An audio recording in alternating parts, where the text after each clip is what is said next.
He also doesn't get to see his kids. Actor, writer, and comedian Jamie Lissow. She's always sunny when she talks about money. Host of the Evening Edit on Fox Business, Liz McDonald.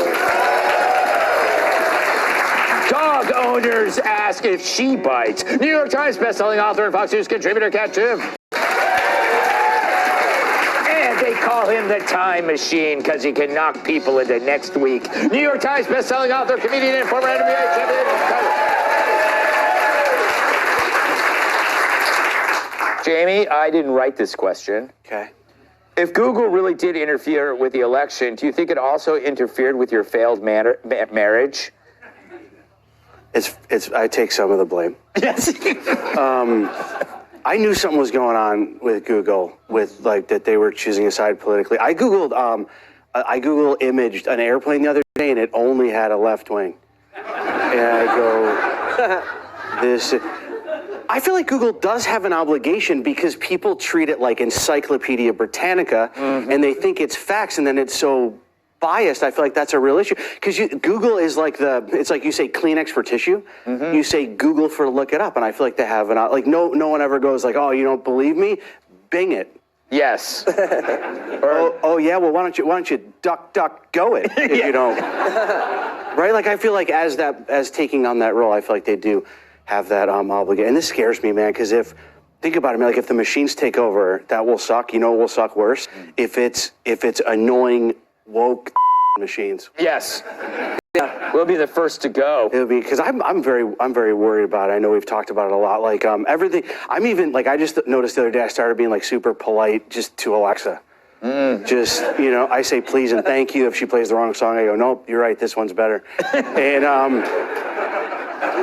we just have to be careful. Like even our TVs are smart. Like my TV is very smart. Like the other day, The View came on and it smashed itself on the ground and ripped its wires out. So. Liz, Jamie, who is my favorite one-eyed comic, points out a really important problem. Google is Coke, but we have no Pepsi.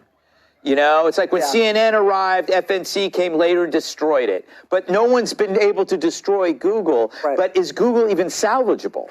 I'm not sure. Yeah. Frankly, you're right. Microsoft's Bing search was like Fanta. It wasn't even Pepsi. Yes. I don't know, because what's happening is if Google is allowed to falsify results, like with AI, I mean, the SEC is always going after businesses for falsifying results. And what I find really interesting is that, Google's allowing AI to develop these images, giving people credit for things they didn't do. Isn't that privilege? Good point. I don't know. I mean, I just think I didn't know how the depth of what Google was doing until I read the reports on it. And you're right. You wonder, will the Democrats in Congress step up to do anything? Probably not. Yeah, it feels like we're seeing like a stage 4 or 5 of a disease where the cancer's everywhere. Yeah. And you're going to have to just clean house or somebody's got to buy it. Kat, have you ever searched for something on Google for an article that exists?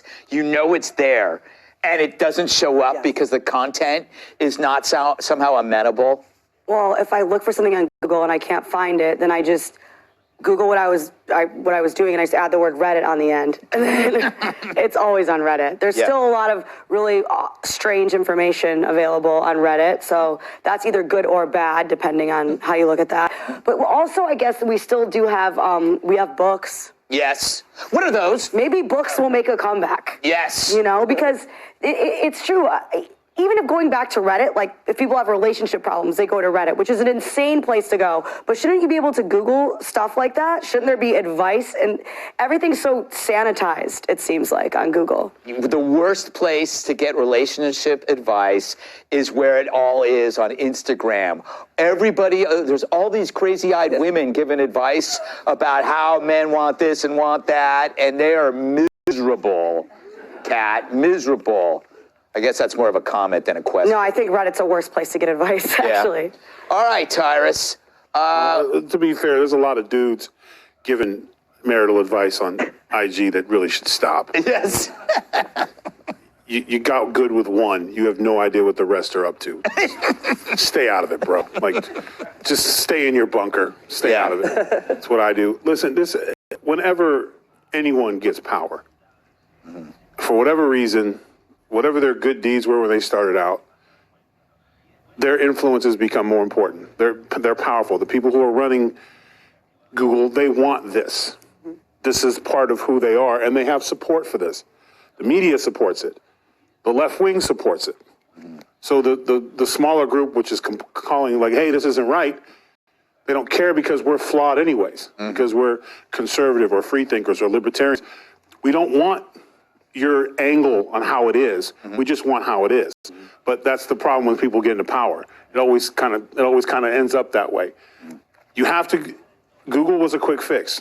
I don't see these issues because I don't use it for anything. If I need to find something, Google, not at all. Like I still have my. I feel like an idiot saying this, but I still have my Encyclopedia Britannica. I still have a dictionary, and I actually read books. Yeah. So what Google was a shortcut for idiots to compete with people who knew what the was going on. Yeah. So my entire life, the short road has never worked, and I don't trust anyone. So especially my experience with Wikipedia, when I wouldn't sign an autograph for a certain person, they get mad and make me shorter and fatter. Yes. So it would literally, I'd go from 6'8" to 5'11", 700 pounds because John Milley in Indiana, I didn't sign his 40-year-old birthday party skateboard. He could go on there and change it. So for me, once I figured out that this stuff can be changed, you could change anything you want, then it's really not information. So you have to do it the old-fashioned way. You got to turn the page. You actually have to. You can't. The quick fix never works. And even with my kids and stuff, when they have to do book reports, they hope I'm on the road. Yeah. Because I'm like, the library's that way. I'll take you. Let's go. And just watching them go, what did you do again? You did what? You have to find an index card? They just want the phone right there. But then they find the book and they actually do a little and then when they talk about it, they're so empowered. Opposed to if I let them just cut and paste and put on a piece of paper. So it's up to us. Turn the babysitter off. Teach your kids the way you learned. Yeah, don't turn the babysitter on.